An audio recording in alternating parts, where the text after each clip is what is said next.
சித்தம் போல் நடத்தும் என் பிதாவே, என் இயேசுவே. இப்போது சமாதான ஏஜி சபையின் தலைமை போதகர் பாஸ்டர் ஆர் கிளாரன்ஸ் மருதையா அவர்கள் தேவனுடைய செய்தியை கொண்டு வருவார்கள்.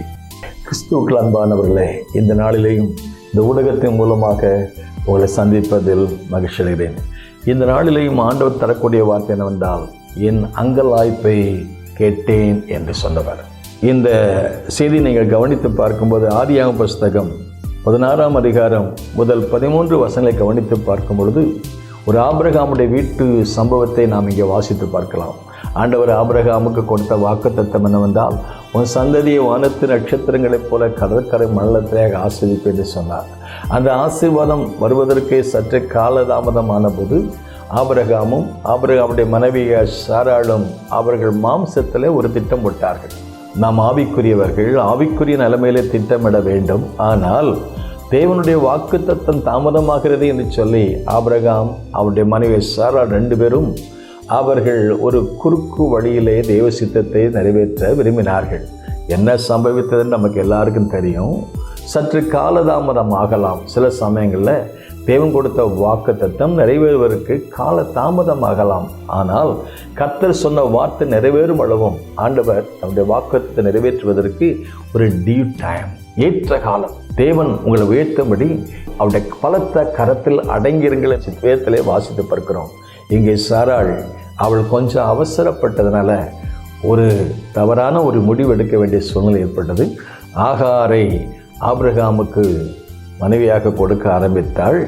அப்படிப்பட்ட சொல்ல ஆகார் கருவுற்றாள் என்ற வேதத்தில் வாசித்து பார்க்கிறோம். அதை சாராள் கண்ட பொழுது व्यसனப்பட்டு அவளை எப்படியாவது வெளியே அனுப்பிவிட வேண்டும் என்று விரும்பினாள். அந்த ஆகார் வீட்டை விட்டு வெளியேற வேண்டிய சூழ்நிலை ஏற்பட்டது. அப்படி போகும் பொழுது அவள் வனாந்திரத்திலே அலைந்து திரிந்தாள் என்று வாசித்து பார்க்கிறோம். அந்த சமயத்தில் கர்த்தருடைய தூதன் கேட்ட காரியம், நீ எங்கே இருந்து வருகிறாய், நீ எங்கே போகிறாய்? நான் வருவதையும் போவதையும் கர்த்தர் பார்க்கிறார். இந்த ஆகார் அவள் இருக்க வேண்டிய இடத்துல அவள் கொஞ்சம் சற்று பொறுமையாக இருந்து அதை காரியத்தை சுமூகமாக டீல் பண்ணிக்கலாம். ஆனால் இவள் அந்த சாராளை அற்பமாக எண்ணினாள் என்று வேதத்தில் வாசித்து பார்க்கிறோம். அந்த சூழ்நிலை ஏற்பட்டதுனால சாராள் இந்த ஆகாரை அனுப்பி வைத்தாள்.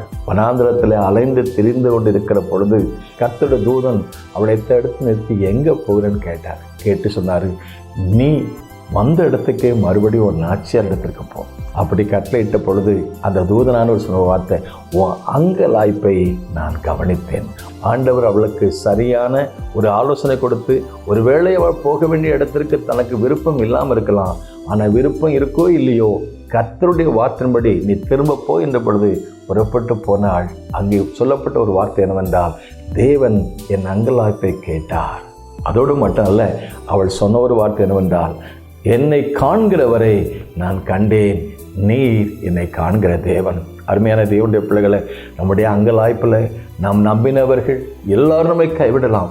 நாம் நம்பின கணவனோ, நாம் நம்பின மனைவியோ, நம்ம நம்பின பெற்றோரோ, பிள்ளைகளோ யார் கைவிட்டாலும், சூழ்நிலைகள் வித்தியாசமாக இருந்தாலும் கர்த்தர் நிச்சயம் உங்கள் அங்கலாய்ப்பை கண்டு உங்களுடைய வாழ்க்கையில் நீங்கள் நம்பின மனுஷர்கள் எல்லாரும் உங்களை கைவிட்டாலும் கைவிடாத தெய்வம் உங்கள் கூட நடத்துவார். May God bless you. உந்தன் சித்தம் போல் நடத்தும் கர்த்தாவே, நீர் நித்தம் என்னை எந்தன் சித்தம் போல வேண்டாம் என் பிதா